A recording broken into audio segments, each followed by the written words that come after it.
Hi friends, welcome to my channel. இப்போ நம்ம என்ன பார்க்க போகிறோம்னா அடை தோசை செட் எப்படி செய்கிறதுங்கிறத பார்க்க போகிறோம். அதுக்கு தேவையான இன்க்ரீடியன்ட்ஸ் என்னென்னங்கிறத இப்போ பார்க்க போகிறோம்.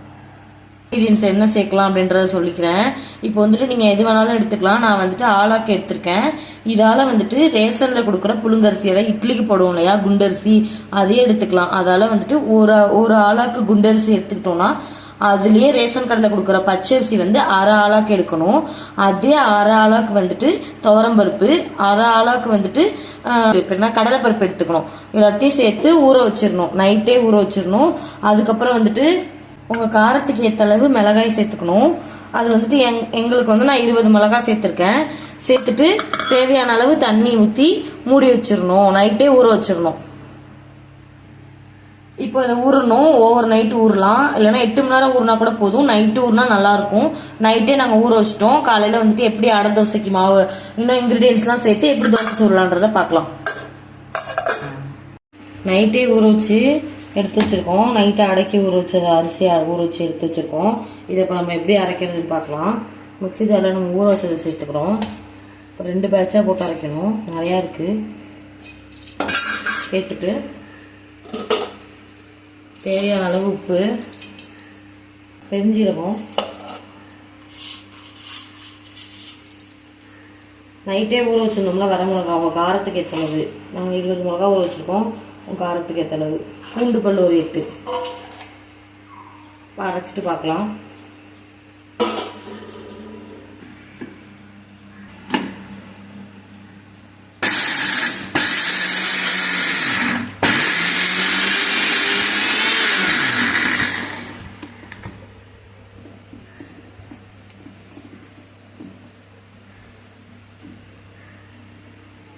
கொஞ்சம் கொஞ்சமாக தண்ணி சேர்த்து இறங்க, ரொம்ப கெட்டியாக இருக்கணும்.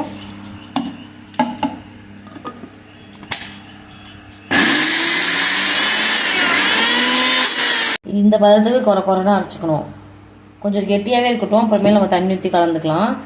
இப்போ வந்துட்டு பெரிய மீடியம் சைஸ் வெங்காயமாக ஒரு 4 வெங்காயம் எடுத்து கட் பண்ணி வச்சுருக்கேன். உங்களுக்கு எவ்வளோ வேணுமோ தேவையான அளவு போட்டுக்கலாம். அடுத்து கருவேப்பிலை,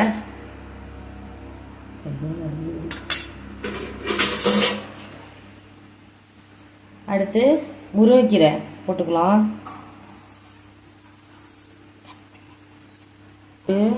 ஒரு கிளறு கிளறியாச்சு. தேங்காய் வேணும்னா போட்டுக்கலாம், ஆப்ஷனல் தான். போட்டால் டேஸ்ட்டாக இருக்கும். சும்மா கொஞ்சமாக ஒரு கையளவுக்கு திருவுணு தேங்காய் போட்டுக்கலாம். இப்போ தண்ணி எவ்வளோ தேவையோ நல்லா தண்ணியாக இருக்கணும்.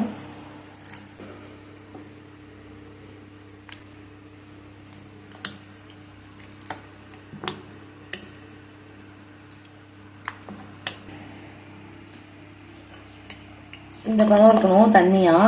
இப்போ தண்ணி ஊற்றுனதுனால நம்ம அரைக்கும் போதே உப்பு போட்டிருக்கோம். இப்போ செக் பண்ணி பார்க்கணும் உப்பு வந்து கரெக்டாக இருக்கா இல்லையான்னு. எனக்கு வந்துட்டு கம்மியாக இருக்குது, அதனால் எனக்கு தேவையான அளவு கொஞ்சோண்டு 1/4 ஸ்பூன் அளவுக்கு நான் உப்பு போட்டுக்கிறேன். போட்டு மிக்ஸ் பண்ணிவிட்டு தோசை ஊற்ற வேண்டியதான்.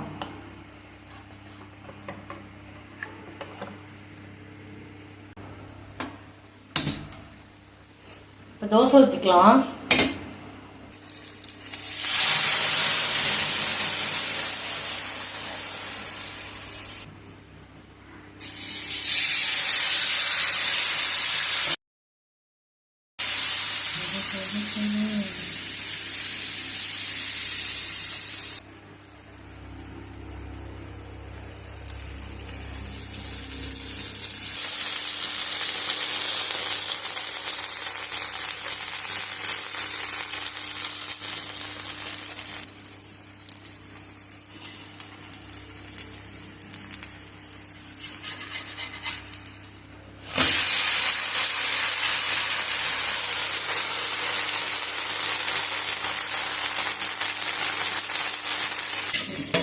ரெண்டு சைடு தூக்கி போட்டு நல்லா வெந்துருச்சு.